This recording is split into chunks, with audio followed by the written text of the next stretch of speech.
Welcome back. Welcome back to Living in Mexico. I'm Ana Maria Salazar. Thank you. Thank you so much for joining us. And I appreciate all of you listening to us this weekend or seeing us on YouTube Live. It's an honor to share with you information, news, analysis about what's going on in Mexico, both in English and in Spanish. So thank you so much for joining us. And boy, what a week! We had this week not only I mean, I think many of you may think I'm exaggerated, but Mexico no longer has a judicial branch. And we're going to continue to analyze the implications of the decisions that were made this week, not only the constitutional reform, but the decision of the Supreme Court, which pretty much seems to indicate that they're not going to review the judicial reforms, or there's not sufficient votes for this to happen. So there's going to be a major change in the way justice and the judicial system works in Mexico, and we'll have a lot of time to analyze that. But also that same day, that Tuesday, November 5th, elections took place in the United States. And it was Donald Trump won, not by a couple votes. It wasn't as if there was people thought that there was a contest going on. It was quite clear he won, and he won by a lot. To talk about the implications of a new Donald Trump administration, not only for the United States, but for Mexico and the world. Joining us is my friend Gricha Raether. He is well, I don't know how to present you now. You were the spokesperson for Democrats here in Mexico City, but also you're one of those analysts who can talk about the Mexican perspective and also the U.S. perspective of these elections. Welcome to the show. And I don't know about you, Grisha, but I was surprised. I thought Donald Trump could win, but it was like they say in Spanish, aplastante. It was shocking. And now he he has a mandate, at least if you look at the numbers. The question is, what does having a mandate mean for Donald Trump? Welcome to the show. Thank you, Ana Maria. It's a pleasure being here. And I wouldn't put it as a mandate. Rather, I would think that Americans have voted and chosen to remove the guardrails all the way. Essentially, in the last administration, when I was going to say Putin, but no, when Trump was in power, there were still some guardrails. There was still some Right. pushback. There was a division. There was a three powers in the government, and they, to a certain extent, and within very limited reason, held them back from going all Trump all the way.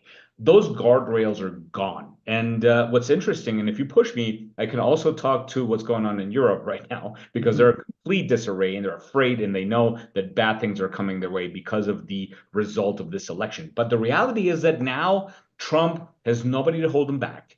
He has the judicial, he has the legislative, he has most states, and he has the presidency. And there's no one around that's going to hold him back, and he can basically do whatever he wants. And the fear that he has instilled throughout the world, I'm going all the way from Xi Jinping to Putin to Maduro, everybody's holding out their olive branch and saying, look, dude, we know the kind of power that you have now. And whatever happens within the US, it's the world stage that is now basically peeing their pants because they're so afraid of what's going to come their way. And they know there's nobody to hold them back.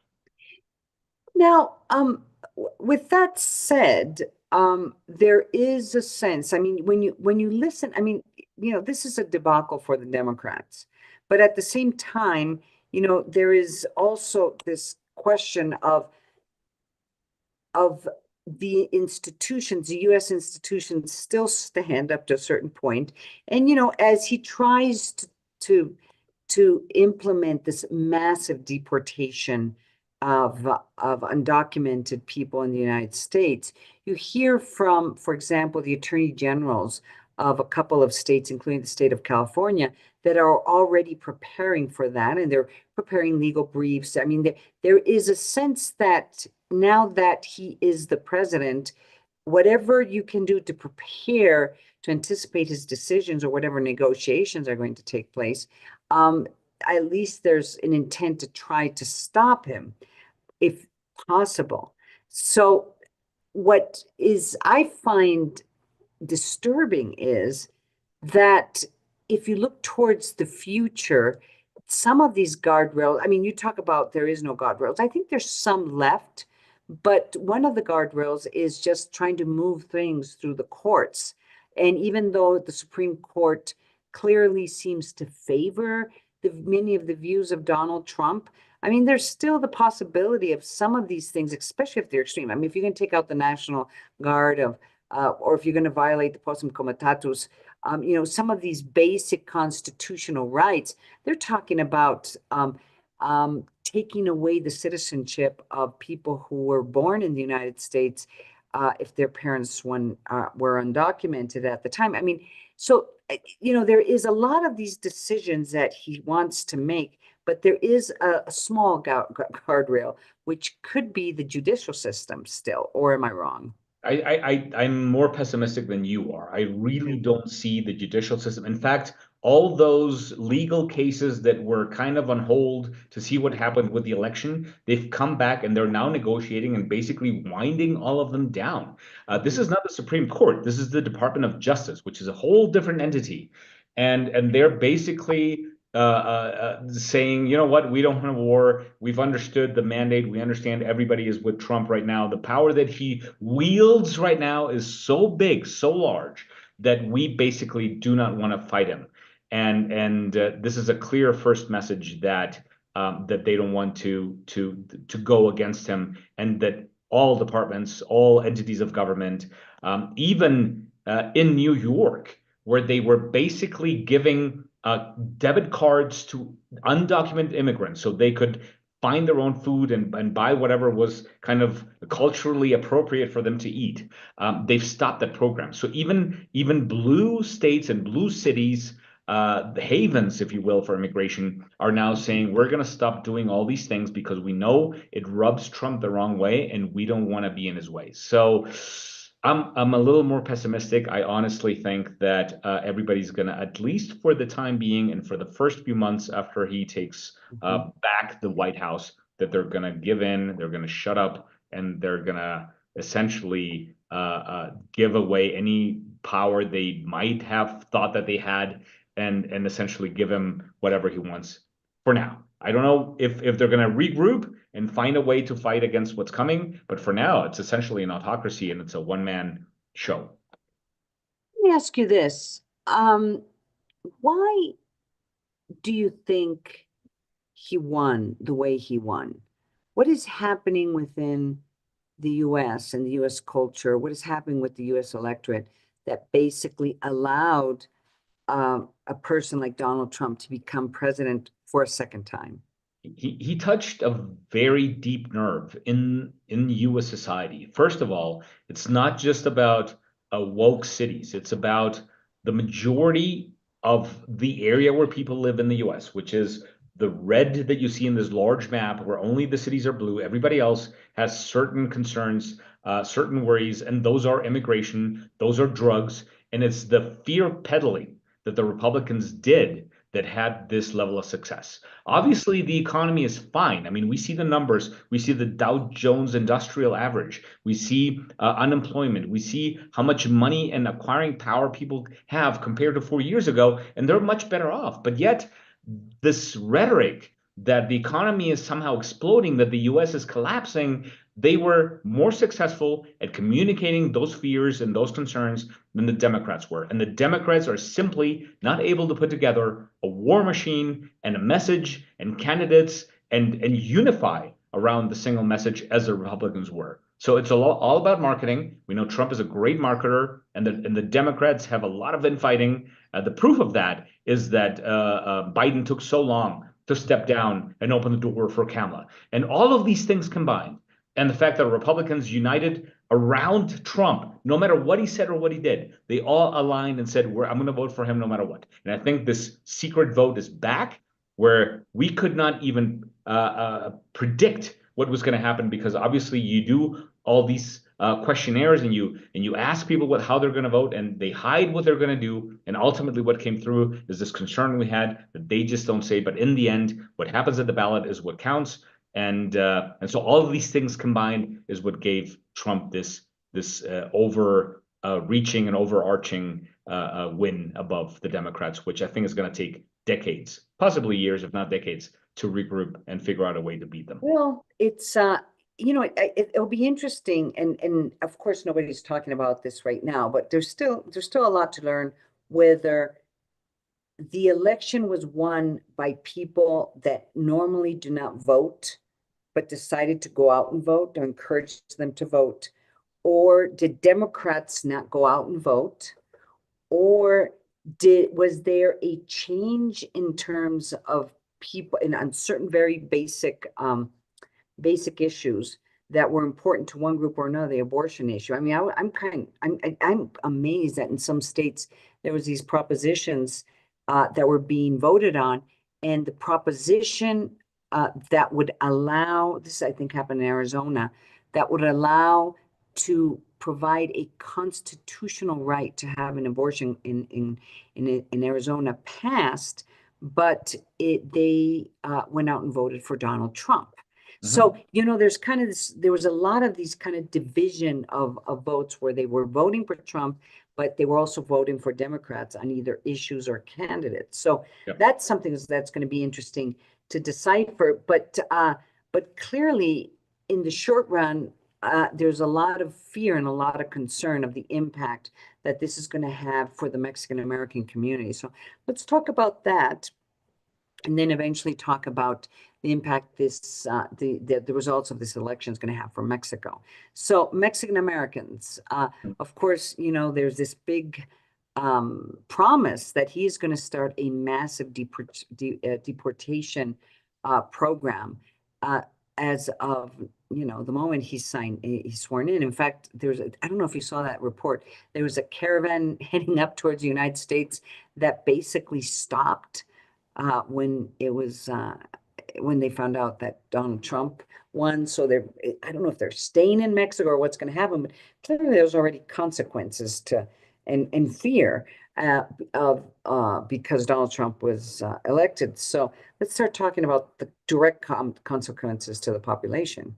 Absolutely. So obviously the fear mongering, the concern that your kids are going to be separated, and that they will be incarcerated and put in cages. These are all things. Again, this is fear tactics.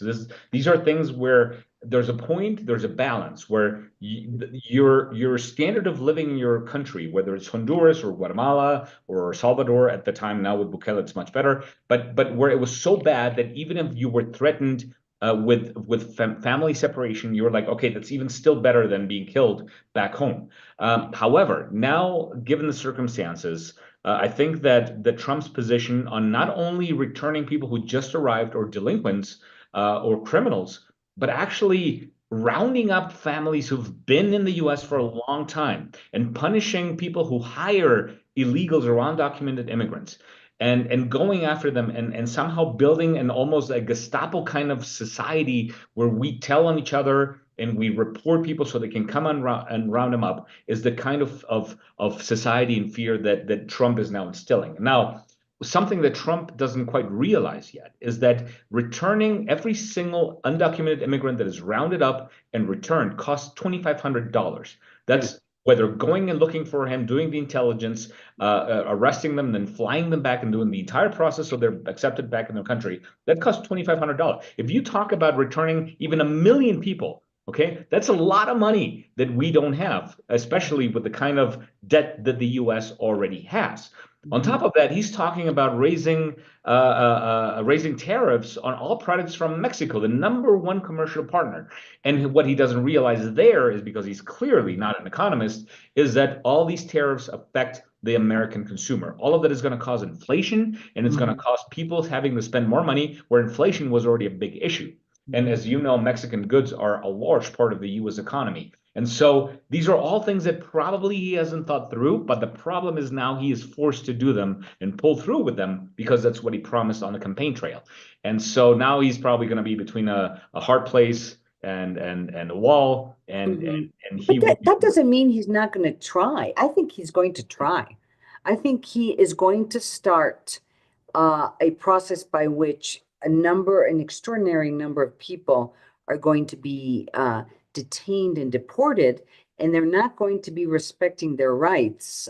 They're just going to grab them and, and I don't know, hope, and there probably are going to be U.S. citizens that are going to be caught up in all of this, but that they'll just deport them. And of course, when you talk about deportation, they're not deporting them to their home country. They're going to be, deporting them to Mexico. Mexico. Um, and I think he's going to try to do it until some court tries to stop him, or if somebody just basically tells him there's no more recess, or he installs so much fear that at least it temporarily stops the flow of migrants, which will be stuck in Mexico. Yep. So let's talk about Mexico.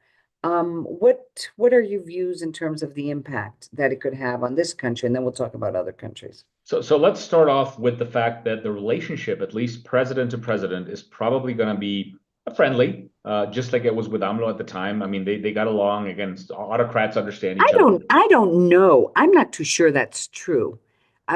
Simply because, Claudia Sheinbaum is a woman, and I don't know. With the exception of his newly appointed chief of staff, who's a woman, I don't know any case, any reported, or if there's any information out there of him having a working relationship with a woman in power. Yeah, it won't be working, but it would be at least not completely antagonistic, I think. And so what will probably happen, and I think that, and the fact that Claudia Sheinbaum, Mexico's president, recently met with the CEO of BlackRock, clearly Right. states that that Mexico and Claudia Sheinbaum's team are afraid of what's going to happen. So they're trying to kind of warm up to the economic rulers of the world to kind of lay the ground for whatever needs to happen so that things are okay. And of course, they understand that, first of all, the tariffs, the threat of raising tariffs is going to affect the Mexican economy. Mexico knows that our relationship in Mexico with Chinese commerce is dangerous and worrisome, and that the U.S. is going to frown upon that. And ultimately, that in June of 2026, the USMCA agreement will have to be, if not renegotiated, reaffirmed, confirmed, whatever you want to call it, after the sunset clause. And that Trump is probably going to use that to force Mexico's hands into doing things they don't want to. And the things they don't want to is to put some sort of control over all the drug cartels, which are currently exporting enough drugs to the U.S. to kill 128,000 people a year. And also we're the gateway for immigration. So again, we're back to 8 years ago when Trump said, you either change things so that we are better off or we're going to threaten you. And I think that Mexico realizes that and are preemptively trying to figure ways that they can at least subdue some of those actions so that things don't get as aggressive as they did last time. Yeah. Yeah, or he'll just send a missile. Or a drone. Or a drone, But see that. or commando. I mean, part of the problem is, I think, well, I'm trying to finish this book that had started 4 years ago, and when Donald Trump wasn't reelected, I kind of stopped there. But I'm going to go back to the original draft, and I did it yesterday. I was remembering, what the way Donald Trump negotiates is he basically sends a missile and then he starts negotiating. I mean, he does, tira el trancazo, like they would say in Spanish, and then let's talk. So I think he's going to do I think he's going to announce that there's going to be tariffs, and then he's going to announce decisions to, try to go and grab one of the narcos. He's going to make decision in regards to Maduro. Should be pretty nervous right now. I mean, he's just going to suddenly do all these things, and then maybe he'll sit down and negotiate. So it is going to be it could be very unstable for the Mexican government, and the perception that people have of their government when you have the U.S. government being so aggressive with the impact on not only Mexicans but also Mexican nationals in the United States. Absolutely, absolutely, and so I'm with you. I think that that's how a bully acts. Essentially, is subduing and knocking down whomever they want to bully, and then obviously they will surrender and say whatever you tell me Mhm. is what I'm going to do, and that's what happened the last time around. But again, I think that to minimize the impact of those hits and those punches that Trump, I think, is preparing to give. And remember, 2017, he told Maduro, there's a lot of problems in Venezuela, and we will even possibly what's on the table is a military incursion. That never happened. Essentially, Trump completely ignored Venezuela, and Yeah. and and and I think that the situation right now with Mexico is a little different because we are as a country, Mexico is completely responsible for all the things that are bad in the US, with the exception of the economy, which, oh, by the way, is not bad in the US. But immigration, drugs, and everything else, Right. we are directly responsible. So he will do whatever he needs to do, but I think that he also will understand, hopefully, that attacking the US's number one commercial partner is probably not the best idea, and instability in the North American hemisphere or part of the world is probably also quite dangerous, and we don't want to destabilize that along with everybody else who's going to be destabilized once he takes all the funds away from the NATO. So, anyways, it's probably too much for him to handle, and he'll probably focus on the things that yield him more butt kissing, if you will, more adoration from his fans, and that's what he'll focus on. And while immigration is going to be something he can No, stop fentanyl. quickly, drugs is not quite the case. Well, fentanyl is huge. I mean, it is a big. I mean, it wasn't at the forefront in during the elections, but both. I think in part because both candidates kind of agreed that it had to be a priority. But immigration, I think he will be taking very strong steps against Mexico in terms of or what organized crime is doing and fentanyl. But the immigration issue, I think he's going to start. He's going to start the roundups pretty soon. Yeah, I think. absolutely, absolutely. I think the roundups and the fear that he's going to try to instill in the first few actions he takes regarding immigration are going to have a huge impact, and he will have a huge win in showing that immigration went down significantly after he takes out however many hordes of people he can afford or wants to take Right. out. In the terms of drugs and fentanyl, that's a whole different situation because it's not a one-way equation. We have the largest consumer market for drugs in the US. And guess what? When drugs arrive at the border, they don't distribute themselves, or they don't get distributed by themselves. There are cartels on the other side as well, and there are DEA agents who are involved in the marketing and the distribution of drugs on the other side as well. So blaming it all on Mexico is obviously not the solution, but it is the But easiest fix. politically it is. It is But absolutely. politically it is. That's the problem. So, Yeah. anyway, we're going to be talking about a lot about this in the next 4 years. We're now in Trump's world, and we're going to just have to. And you know what? That guarantees that we can have all these shows all the time, and it gives us so much to talk about that, Oh my we don't have God, to worry about being irrelevant. boring, Yeah, exactly. irrelevant. Gricha, Raether, it's always great to have you My on the pleasure. show. Thank you so much for joining us. My pleasure. We're going to go to commercial break. I'm Ana Maria Salazar, and thank you for joining us. And